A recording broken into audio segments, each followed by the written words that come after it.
সবাইকে। তো পড়ে গেছে শীতকাল, এখন তো সমস্ত সবজি দিয়ে মাছ সবজি সমস্ত কিছু ভালো লাগবে। তো আজকে আমি করছি কাতলা মাছের ঝোল। তো দেখো আমি কাতলা মাছ নিয়ে নিয়েছি, আর এখানে আমি ভাজতেও বসিয়ে দিয়েছি মাছটা।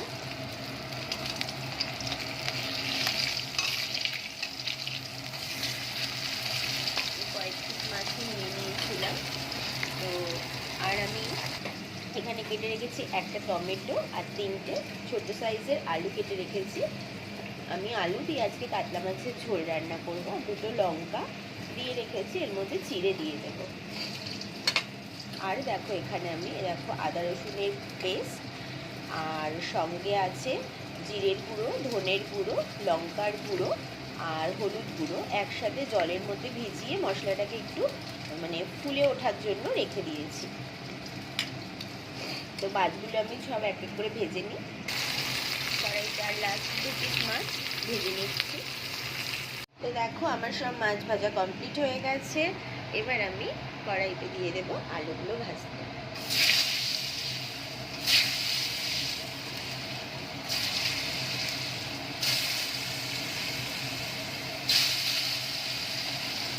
আলুগুলো ভেজে তুলে নেবো। আলু মোটামুটি একটু তেলে নেড়ে নিয়ে এবার আমি আলুটাকে সাইড করে একটু জিরে দিয়ে দিচ্ছি, কারণ আমি আলুটাকে আর নামাবো না, কড়াইতেই রাখবো, তাই আমি সাইড করে একটু জিরে ফোড়ন দিয়ে দিলাম। আলুটা একটু একটু রং ধরে গেছে, এবার আমি দিয়ে দেবো টমেটোটা।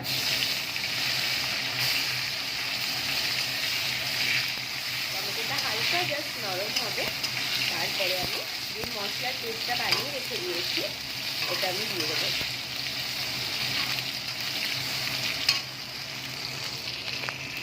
টমেটো আমার নরম হয়ে গেছে, এবার আমি মশলার পেস্ট দিয়ে দেবো।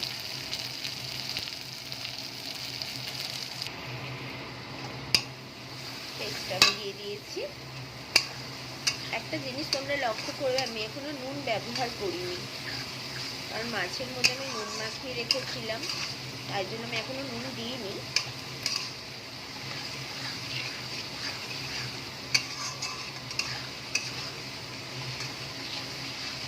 মশলাটাকে ভালো করে কষাবো।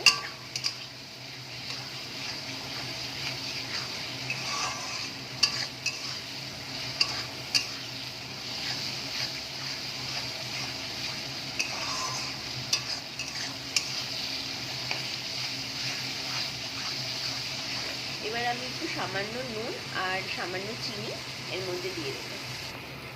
সামান্য নুন আর সামান্য চিনি এর মধ্যে দিয়ে দিয়েছি, ভালো করে কষাবো।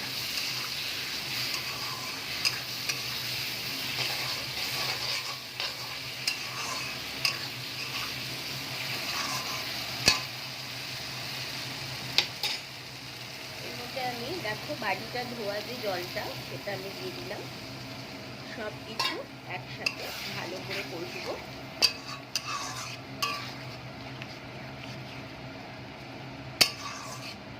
এটাও যখন তেলটা ছেড়ে দেবে কষে কষে, একদম জলটা একদম টেনে নিয়ে তেলটা ছেড়ে দেবে, তখন আমি এক বাটি জল দিয়ে, যতটুকু আর কি গ্রেভি রাখবে সেইভাবে এক বাটি জল দিয়ে, আমি 1 বাটি জল কি 1.5 বাটি জল দিয়ে মাছগুলো আমি দিয়ে দেবো। এই সময় একটু লঙ্কা দুটো কেটে রেখেছিলাম, কাঁচা লঙ্কা দুটো দিয়ে দিলাম। আমি কাঁচা লঙ্কাটাকে ছিঁড়ে দিইনি।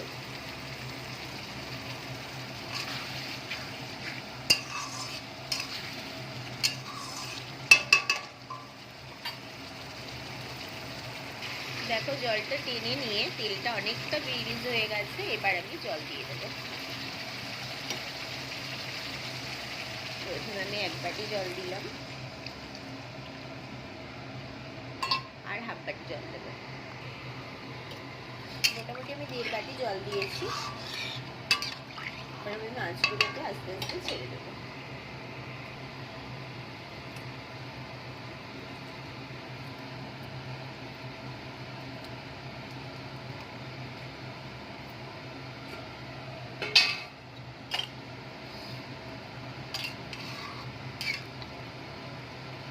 আমি নুন মিষ্টিটা এখন চেক করবো না, কারণ মাছের মধ্যে যে নুন আমি মাখিয়ে রেখেছিলাম সেই নুনটাও তো মাছ থেকে বেরোবে, তার জন্য এখন আমি চেক করবো না, একটু জাস্ট ফুটে আসুক, তখন আমি নুন ঝাল মিষ্টি সব চেক করে যেটা লাগবে সেটা আমি দিয়ে দেবো।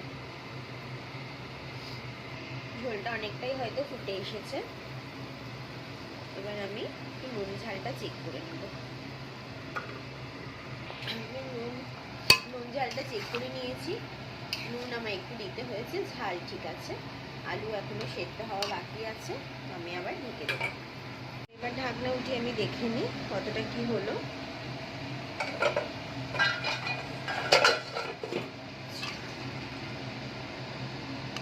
আলুটা ভালোই সেদ্ধ হয়ে গেছে। আমি ঝোল বেশি কমাবো না, কারণ এটা আমি ঝোল ঝোলই রান্না করতে চাইছিলাম, তার জন্য।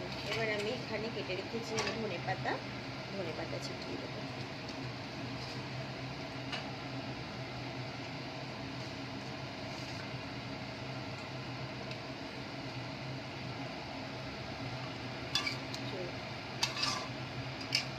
আর একটু জাস্ট ফুটে গেলেই আমি নামিয়ে দেবো।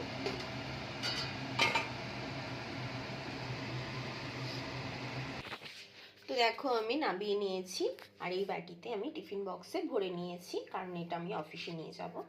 তো দেখো রান্নাটা খুব টেস্টি হয়, কারণ শীতকালের প্রথমত ধনেপাতা দিয়ে রান্না, মাছের ঝোল পাতলা করে, খুবই ভালো লাগে। তো যদি তোমাদের ভিডিওটা ভালো লেগে থাকে please like comment share and subscribe করতে ভুলো না।